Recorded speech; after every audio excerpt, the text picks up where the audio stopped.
warahmatullahi wabarakatuh. Sebelumnya perkenalkan, nama saya Kanai Azwa dengan NIM 240306007. Baik, di sini saya akan menjelaskan tugas video dari Ibu Insinyur Tati Fidianasari SPT IPA IPM yang berjudul metabolisme lemak. Nah, apa sih lemak itu? Lemak itu merupakan senyawa kimia yang tidak larut dalam air yang disusun oleh senyawa unsur karbon, hidrogen, dan oksigen. Nah, lemak ini biasa juga disebut dengan lipid. Nah, lemak ini merupakan campuran trigliserida yang terdiri atas satu molekul gliserol, kemudian berikatan dengan 3 molekul asam lemak. Nah, lemak ini bersifat hidrofobik atau tidak larut dalam air. Nah, untuk melarutkannya ke dalam lemak itu dibutuhkan pelarut seperti ether, klorofrom, dan benzen. Nah, setelah itu saya akan menjelaskan apa sih itu pencernaan, penyerapan, dan transport lemak. Nah, pencernaan lemak ini sebenarnya baru benar-benar terjadi itu di usus halus. Nah, memang ada sedikit proses di mulut dan di lambung, tapi nggak terlalu banyak. Nah, begitu lemak masuk ke usus halus, empedu dari hati yang disimpan di kantong empedu itu akan membantu memecah lemak besar jadi tetesan-tetesan kecil. Nah, tujuannya untuk supaya lebih gampang dicerna. Setelah itu enzim lipase dari pankreas dia bekerja memecah lemak jadi bagian-bagian kecil seperti asam lemak dan monogliserida. Nah, bagian-bagian kecil ini lalu diserap di dinding usus, tapi mereka belum masuk, mereka itu dibungkus dulu, itu dibungkus semacam paket-paket gitu yang disebut dengan misel. Nah, supaya bisa nyebrang masuk ke dalam usus halus, dalam sel-sel lemak ini disusun ulang lalu dibungkus lagi menjadi bentuk yang baru, itu namanya kilomikron. Nah, karena ukurannya lumayan besar, kilomikron ini nggak langsung masuk ke pembuluh darah, tapi lewat jalur limpatik dulu, semacam jalur samping di dalam tubuh kita. Nah, setelah itu baru masuk ke aliran darah dan disebarkan ke seluruh tubuh untuk dipakai sebagai energi atau disimpan sebagai cadangan lemak. Nah, yang kedua itu ada beta oksidasi. Nah, beta oksidasi itu bisa dibilang cara tubuh membakar lemak untuk dijadikan energi. Nah, proses ini terjadi bagian kecil di dalam sel yang namanya mitokondria atau bisa disebut juga dapurnya sel. Nah, biasanya tubuh ini suka pakai karbohidrat sebagai energi. Nah, tapi kalau misalnya kamu lagi puasa, diet rendah karbo, atau habis olahraga yang lama, nah tubuh itu mulai beralih ke lemak sebagai bahan bakarnya. Nah, pertama-tama asam lemak ini diaktifkan dulu biar bisa diproses. Setelah aktif dia baru diantar masuk ke dalam mitokondria. Nah, itu pakai semacam kendaraan khusus untuk masuknya, itu yang namanya karnitin. Nah, barulah proses beta oksidasi ini dimulai. Nah, asam lemak ini dipotong menjadi potongan kecil berisi 2 karbon. Nah, setiap potongan ini berubah menjadi asetil CoA yang nantinya akan masuk ke proses berikutnya untuk diubah menjadi energi ATP atau adenosin trifosfat. Nah, selain itu, proses ini juga menghasilkan bonus energi lain dalam bentuk NADH dan FADH2. Nah, singkatnya itu beta oksidasi seperti proses pemotongan lemak jadi bahan-bahan kecil lemak yang siap dipakai oleh tubuh. Nah, ini efisien karena apalagi pas tubuh lagi kekurangan energi dari sumber-sumber lain. Nah, di sini saya akan menjelaskan tentang biosintesis lemak. Yang pertama itu ada sintesis asam lemak. Nah, sintesis asam lemak itu bisa diibaratkan kayak proses tubuh lagi nabung energi dalam bentuk lemak, terutama saat kamu kebanyakan makan. Apalagi makan yang tinggi akan karbohidrat seperti nasi, roti, atau makanan manis lainnya. Nah, kalau energi dari makanan itu nggak langsung dipakai, tubuh itu gak akan buang-buang ke yang lain, tapi diolah lagi menjadi lemak dan disimpan lagi buat nantinya. Nah, semua ini dimulai dari asetil CoA, yaitu hasil pemecahan makanan terutama untuk karbohidrat. Tapi karena asetil CoA itu gak bisa langsung kerja di tempat sintesisnya, yaitu di sitoplasma, dia itu muter-muter dulu, diubah dulu jadi sitrat, baru bisa keluar dari mitokondria, lalu balik lagi jadi asetil CoA di sitoplasma.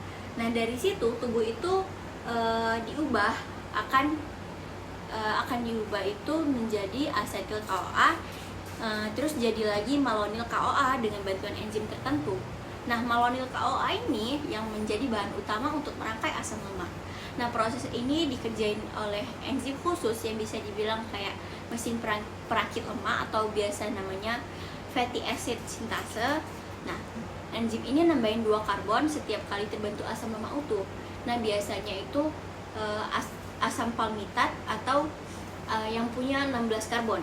Nah setelah jadi asam lemak bisa disimpan lagi jadi lemak tubuh atau trigliserida, atau dipakai untuk membangun bagian penting dari sel, kayak misalnya kayak membran. Jadi walaupun tubuh kadang lemak dapat menjadi stigma buruk, proses sintesis ini sebenarnya penting banget karena lemak juga berfungsi sebagai pelindung, penyimpan energi, bahkan dia juga bisa untuk pembentuk hormon. Nah yang kedua itu ada sintesis triasil gliserol.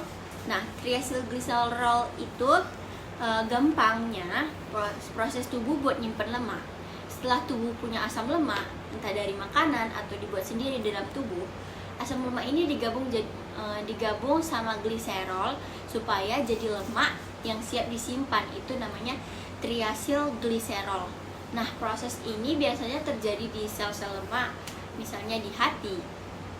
Jadi gliserol dulu diubah jadi bentuk yang lebih siap dipakai, lalu asam lemak satu persatu disambungin ke gliserol dengan bantuan enzim tertentu.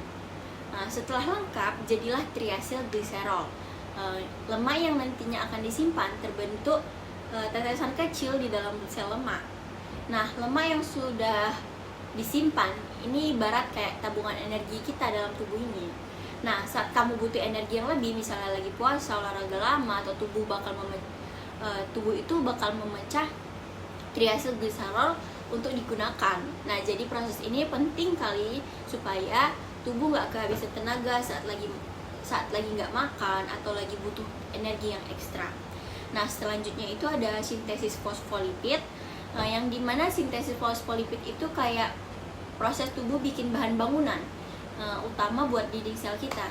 Jadi selain lemak yang disimpan buat energi, ada juga lemak khusus yang dipakai untuk bikin membran sel supaya bisa berdiri kuat dan tetap lentur. Nah biasanya proses ini terjadi di dalam sel, tepatnya di bagian yang namanya itu RE atau retikulum endoplasma. Nah tubuh ini mulai dengan gliserol, terus dipasangkan dengan 2 asam lemak dan satu bagian khusus yang dapat disebut juga dengan gugus fosfat. Nah bagian fosfat ini biasanya juga nempel sama molekul lain, misalnya kayak kolin, yang bikin fosfolipid ini punya fungsi spesial. Nah fosfolipid ini penting kali karena mereka yang buat membran sel itu jadi seperti pagar hidup yang bisa ngatur apa saja yang boleh masuk, apa saja yang boleh keluar dari sel ini. Jadi walaupun jumlahnya itu nggak begitu sebanyak lemak cadangan, fosfolipid ini punya peran yang besar supaya sel kita itu tetap sehat dan bisa berfungsi dengan baik. Nah selanjutnya itu ada sintesis kolesterol, yang dimana sintesis kolesterol dan steroid itu bisa dibilang proses tubuh itu bikin buat peran penting untuk berbagai kebutuhan, nggak cuma buat struktur sel tapi buat hormon-hormon yang mengatur banyak hal yang dalam tubuh kita. Prosesnya itu dimulai dari molekul-molekul kecil yang namanya itu asetil CoA. Tubuh ini terutama di hati akan mengolah asetil CoA lewat beberapa langkah seperti sampai akhirnya kolesterol menjadi kolesterol. Nah kolesterol ini sebenarnya semacam bahan dasar yang dipakai tubuh buat banyak hal. Misalnya dia penting banget buat bikin membran sel supaya sel tetap kuat, tetap sehat.